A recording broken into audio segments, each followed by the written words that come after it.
আমরা দেখছি শিক্ষার্থীরা এখানে দাঁড়িয়ে আছে তাদের একটা বিশেষ আয়োজন নিয়ে।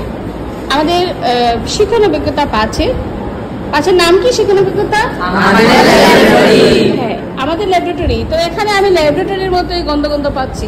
তো এখানে আমার বলো দেখি, তোমরা কি ল্যাবরেটরি তৈরি করছো? সেটা যে করবে এখানে যে কি করেছো, কি উদ্যোগ নিয়েছো বলো দেখি।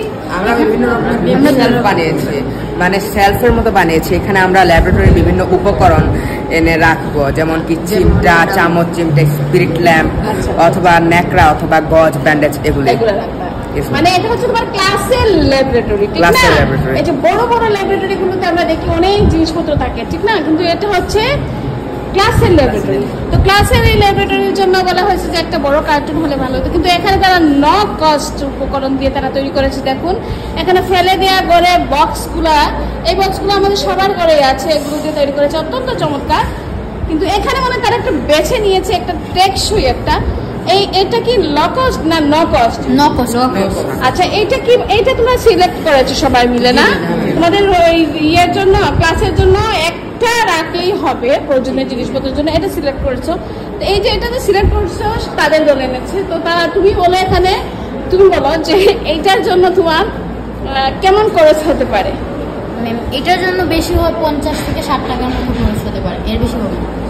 আচ্ছা, তো এখানে আমরা বলো যে এগুলো কি ঘরে রাখা ছিল? হ্যাঁ, এগুলো ঘরে ফেলানো। আচ্ছা, আর হচ্ছে লোহা কিনা লাগছে? হ্যাঁ, লোহা কিনা লাগছে। লোহা দিয়ে এরকম বা গাম দিয়েও করা যাবে, সম্ভবত আঠা দিয়ে করা যাবে, অনেকভাবে করা যাবে। যাই হোক, এই হচ্ছে তাদের ল্যাবরেটরি। এবং আমরা এখানে দেখছি তারা উপকরণ তালিকা তৈরি করেছে এবং সেগুলো এনে এই সেলফগুলোতে তারা রাখবে আগামীকাল। এবং আমরা আগামী সেশনে সেই সেলফে রাখার উপকরণগুলো দেখব, তারা কি কি উপকরণ কে নিয়ে আসছে, এবং সেটা তারা এখনই আজকেই ভাগ করে নেবে যে কোন উপকরণগুলো কোন দল আনবে, মোট উপকরণগুলো থেকে কোন দল কি আনবে সেটা তারা আজকে ভাগ করে নেবে।